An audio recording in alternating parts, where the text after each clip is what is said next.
নমস্কাৰ বন্ধু বান্ধৱীসকল, আপোনালোক সকলোকে পুনৰবাৰ স্বাগতম জনাইছোঁ সিগনেল আসাম ইউটিউব চেনেলটোলৈ। সো বন্ধুসকল, প্ৰতিদিনৰ দৰে আজিও ৰাতিপুৱাৰ কেইটামান গুৰুত্বপূৰ্ণ খবৰ লৈ আহিছোঁ আপোনালোকৰ মাজলৈ। সো ভিডিঅ'টো অলপো স্কিপ নকৰাকৈ সম্পূৰ্ণ শেষলৈকে চাই থাকিব। আৰু যদি আপুনি আমাৰ এই চেনেলটোলৈ প্ৰথমবাৰৰ বাবে ভিজিট কৰিছে তেন্তে চেনেলটো অৱশ্যই ছাবস্ক্ৰাইব কৰিব আৰু লগতে থকা বেল আইকনটো প্ৰেছ কৰি নটিফিকেশ্যনটো অন কৰি দিব, যাতে মই বনোৱা ভিডিঅ'বোৰৰ নটিফিকেশ্যন সকলোতকৈ আগত আপুনি পায়। সো আহক আজি ৰাতিপুৱাৰ গুৰুত্বপূৰ্ণ খবৰসমূহলৈ। বন্ধুসকল, আজি ৰাতিপুৱাৰ প্ৰথমটো খবৰ হৈছে মুখ্যমন্ত্ৰী নিজেই উচ্চতম ন্যায়ালয়ৰ মুখ্য ন্যায়াধীশ হওক, ডিজিপিও হওক, বাকী কাৰো কাম নাই এইবুলি মন্তব্য কৰিছে মন্ত্ৰী অখিল গগৈ। যদি এনকাউণ্টাৰটো ফালে তেন্তে কিয়নো মানৱ অধিকাৰ আয়োগে নিজাববীয়াকৈ গোচৰ ৰুজু কৰিলে, প্ৰশ্ন অখিল গগৈৰ। এনকাউণ্টাৰ বিষয় লৈ উত্তাল বিধানসভাৰ মজিয়া। এফালে মুখ্যমন্ত্ৰীৰ মন্তব্য, এই চৰকাৰ শূন্য সহনশীল, আৰক্ষীক গুলিয়াব বিচাৰিলে উত্তৰ পাবই। আনফালে অখিল গগৈৰ প্ৰশ্ন, যদি এনকাউণ্টাৰ ভাল তেনেহ'লে কিয় মানৱ অধিকাৰ আয়োগে গোচৰ তৰিলে। ধাৰাবাহিক এনকাউণ্টাৰক লৈ চৰকাৰক বিৰোধীৰ তীব্ৰ প্ৰশ্নবান।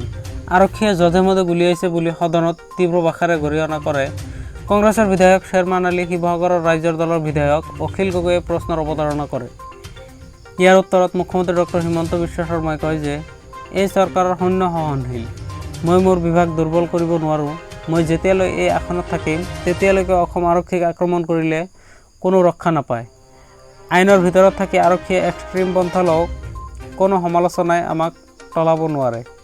এই মন্তব্যৰ পিছতে অখিল গগৈয়ে সাংবাদিকৰ আগত দিয়া মন্তব্য অনুসৰি বিধানসভাত মুখ্যমন্ত্ৰীয়ে ৰখা বক্তব্যক অসম পুলিচক অধিক পৰিমাণে এনকাউণ্টাৰ কৰিবৰ বাবে উৎসাহ যোগাব। অসম পুলিচৰ ৰাজ চলিব অসমত। লগতে ইয়াকো কয় যে যদি এনকাউণ্টাৰ ভাল তেনেহ'লে কিয় মানৱ অধিকাৰ আয়োগে গোচৰ তৰিলে। ইয়াৰ উত্তৰত মুখ্যমন্ত্ৰীয়ে দিব লাগিব।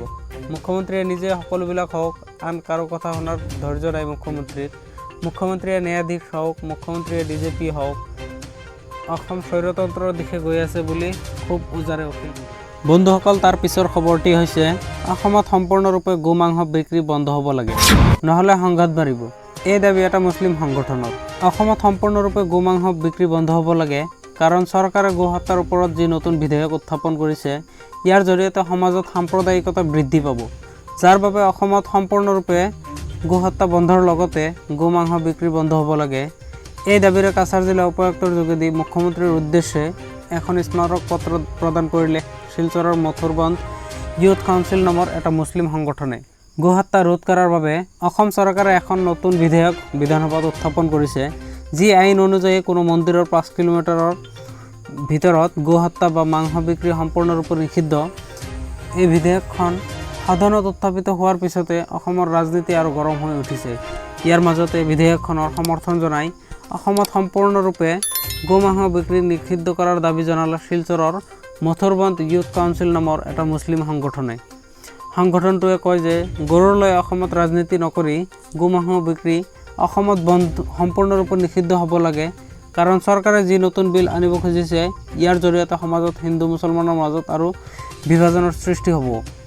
যদি কোনোবাই মন্দিৰৰ 5 কিলোমিটাৰৰ ভিতৰত গোমাংস খায় আৰু এই মাংসৰ অৱশিষ্ট বস্তুবিলাক কোনো জন্তুৱে যদি কোনো মন্দিৰৰ চৌহদত লৈ ৰাখি দিয়ে তেনেহ'লে পুনৰ সমাজত দুয়ো গোষ্ঠীৰ মাজত সংঘৰ্ষ হোৱাৰ সম্ভাৱনা বাঢ়ি যাব, যাৰ বাবে এই গোমাংস বিক্ৰী অসমত সম্পূৰ্ণৰূপে বন্ধ কৰি দিয়া উচিত।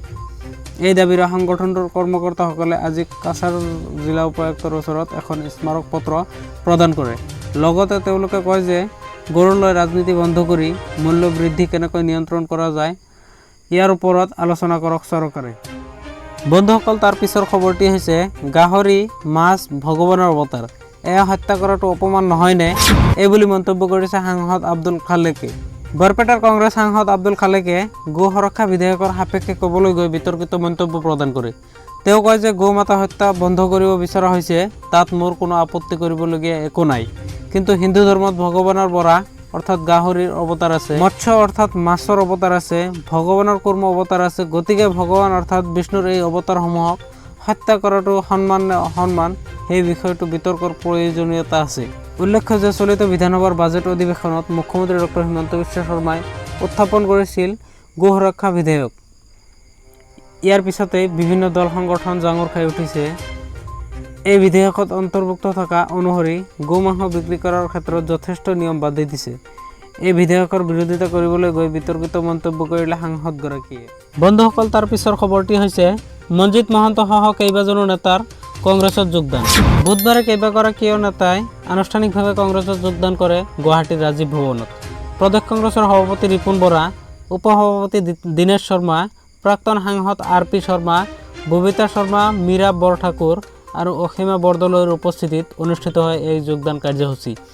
এই অনুষ্ঠানত কংগ্ৰেছত যোগদান কৰে আঞ্চলিক গণমৰ্চাৰ প্ৰতিষ্ঠাপক নেতা মঞ্জিত মহন্ত, একালৰ কংগ্ৰেছ নেতা তথা প্ৰাক্তন বিজেপি নেতা মেহেদী আলম বৰা, ৰাজু গগৈ, আমিনুল হক, জলি আহমেদ, আব্দুল ৱাহিদ, চিকন্দৰ আলী, ৰুবি ডেকা আৰু ৰাখি সিঙে। বন্ধুসকল, তাৰ পিছৰ খবৰটি হৈছে কেৰালাত জিকা ভাইৰাছত আক্ৰান্তৰ সংখ্যা 21 জনলৈ বৃদ্ধি। কোভিড-19 সংক্ৰমণে ত্ৰাসিত কৰা কেৰালাত জিকা ভাইৰাছত আক্ৰান্তৰ সংখ্যা বৃদ্ধি পাইছে। দেশত জিকা ভাইৰাছত আক্ৰান্ত ৰোগীৰ সংখ্যা প্ৰথমে কেৰালাত চিনাক্ত হোৱাৰ পিছতে ৰাজ্যখনত হাই এলাৰ্ট ঘোষণা কৰা হৈছে। এই হাই এলাৰ্টৰ মাজতে মঙলবাৰে 2জন লোক জিকা ভাইৰাছত আক্ৰান্ত হোৱাত এই ভাইৰাছত আক্ৰান্ত লোকৰ সংখ্যা 21 জনলৈ বৃদ্ধি পালে। ৰাজ্যখনৰ স্বাস্থ্যমন্ত্ৰী বীণা জৰ্জে প্ৰকাশ কৰা মতে চৰকাৰে সংক্ৰমণ ৰোধ কৰাৰ বাবে পৰ্যাপ্ত পদক্ষেপ গ্ৰহণ কৰিছে যদিও এই আক্ৰান্তৰ সংখ্যা লাহে লাহে বৃদ্ধি পাইছে। বন্ধুসকল, তাৰ পিছৰ খবৰটি হৈছে মূল্য বৃদ্ধিৰ বিৰুদ্ধে কংগ্ৰেছৰ প্ৰতিবাদ। অসম কংগ্ৰেছৰ মহিলা মৰ্চাৰ উদ্যোগত মূল্য বৃদ্ধিৰ বিৰুদ্ধে প্ৰতিবাদ। ৰাজ্যত মূল্য বৃদ্ধিৰ ক্ষেত্ৰত বিজেপি চৰকাৰে নিষ্ক্ৰিয় ভূমিকা গ্ৰহণ কৰাৰ অভিযোগ কংগ্ৰেছৰ মহিলা মৰ্চাৰ। প্ৰতিবাদী মহিলা কংগ্ৰেছৰ সদস্যসকলে ৰাজীৱ ভৱনৰ পৰা ফাঁচী বজাৰলৈকে যোৱাৰ কথা আছিল যদিও এই অনুমতি প্ৰদান নকৰিলে প্ৰশাসনে। ৰাজীৱ ভৱনতে আবদ্ধ কৰি ৰাখিলে প্ৰতিবাদীসকলক।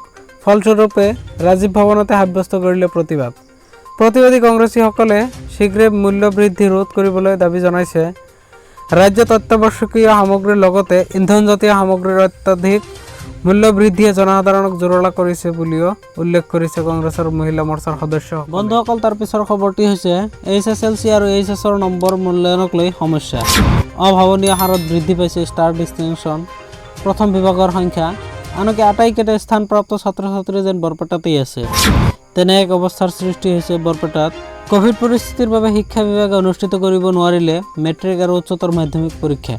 অৱশ্য চৰকাৰে গঠন কৰি দিয়া বিশেষজ্ঞ সমিতিৰ পৰামৰ্শ অনুসৰি মেট্ৰিক আৰু উচ্চতৰ মাধ্যমিক মূল্যায়নৰ ব্যৱস্থা গ্ৰহণ কৰিছে শিক্ষা বিভাগে। পিছে বিশেষজ্ঞ সমিতিৰ পৰামৰ্শ অনুসৰি মূল্যায়ন কৰিবলৈ গৈ সমস্যাৰ সন্মুখীন হৈছে বৰপেটাৰ শিক্ষা বিভাগ। বিশেষকৈ একাংশ বিদ্যালয়ে শিক্ষা বিভাগৰ হাতত ছাত্ৰ ছাত্ৰীৰ যি নম্বৰৰ তালিকা দাখিল কৰিছে, উক্ত নম্বৰৰ তালিকাক লৈ সমস্যাত পৰিছে বৰপেটাৰ শিক্ষা বিভাগৰ বিষয়াগৰাকী।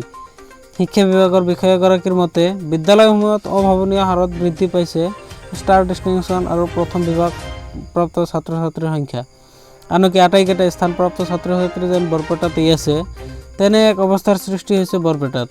ফলত বৰপেটাৰ প্ৰতিখন বিদ্যালয়ৰ প্ৰধান শিক্ষকসকলক শিক্ষা বিভাগৰ কাৰ্যালয়লৈ মাতি আনি বিদ্যালয়লৈ পঠোৱা মূল্যায়ন পত্ৰ পুনৰ বিবেচনা কৰিবলৈ নিৰ্দেশ দিয়ে শিক্ষা বিষয়াই। ইয়াৰ ফলত প্ৰধান শিক্ষকসকলো সন্মুখীন হৈছে সমস্যাৰ।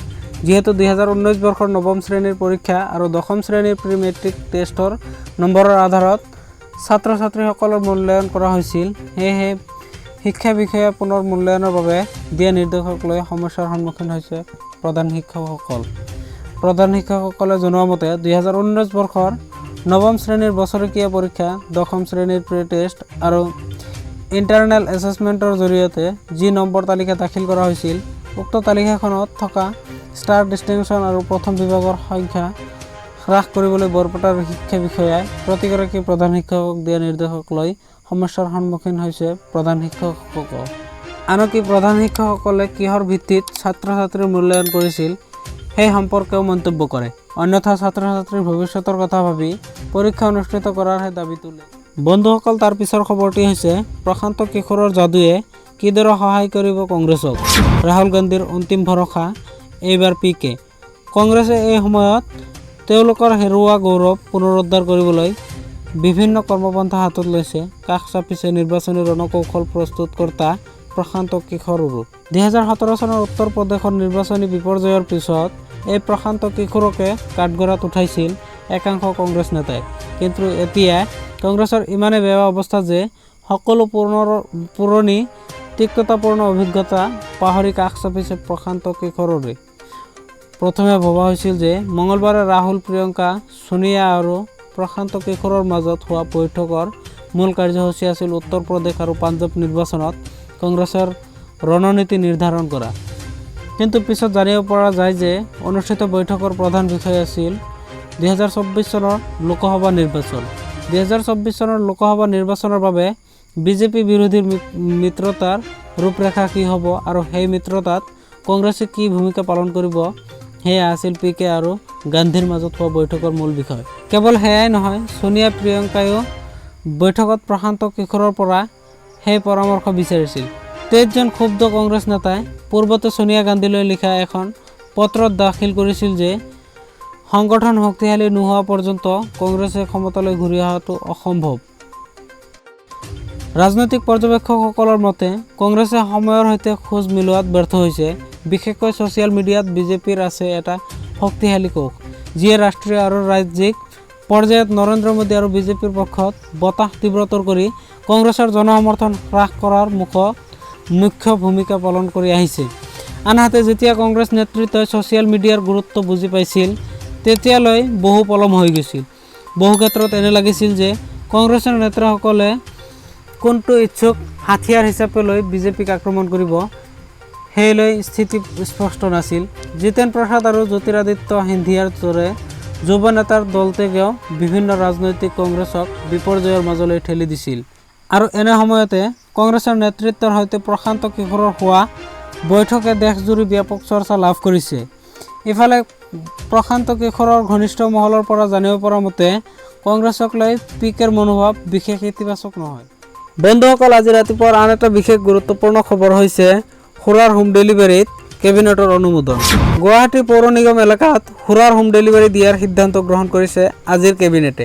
পৰীক্ষামূলকভাৱে এমাহৰ বাবে এই হোম ডেলিভাৰী ৱেব পৰ্টেলৰ জৰিয়তে মহানগৰবাসীয়ে ক্ৰয় কৰিব পাৰিব সুৰা। উল্লেখ্য যে আবকাৰী বিভাগে অধিক ৰাজহ সংগ্ৰহৰ লক্ষ্যৰে সুৰাৰ হোম ডেলিভাৰী দিয়াৰ বাবে আঁচনি গ্ৰহণ কৰিছে। ইতিমধ্যে আবকাৰী বিভাগে ইয়াৰ বাবে হোম ডেলিভাৰী বিধি প্ৰস্তুত কৰিছে। প্ৰথমে পৰীক্ষামূলকভাৱে গুৱাহাটীত সুৰাৰ হোম ডেলিভাৰী দিয়া হ'ব। যদিহে আবকাৰী বিভাগে বিচৰা ধৰণে গুৱাহাটীত সুৰাৰ হোম ডেলিভাৰীত সফল হয়, তেন্তে পৰৱৰ্তী সময়ত অন্যান্য জিলাসমূহতো সুৰাৰ হোম ডেলিভাৰী সেৱা প্ৰদান কৰা হ'ব। আজিলৈ ভিডিঅ' ইমানখিনি। যদিহে ভিডিঅ'টা চাই ভাল পালে তেন্তে ভিডিঅ'টো অৱশ্যই লাইক কৰিব আৰু চেনেলটো অৱশ্যই ছাবস্ক্ৰাইব কৰিব আৰু লগতে থকা বেল আইকনটো প্ৰেছ কৰি নটিফিকেশ্যনটো অন কৰি দিব, যাতে মই বনোৱা ভিডিঅ'বোৰৰ নটিফিকেশ্যন সকলোতকৈ আগত আপুনি পায়। জয় আই অসম। বাই।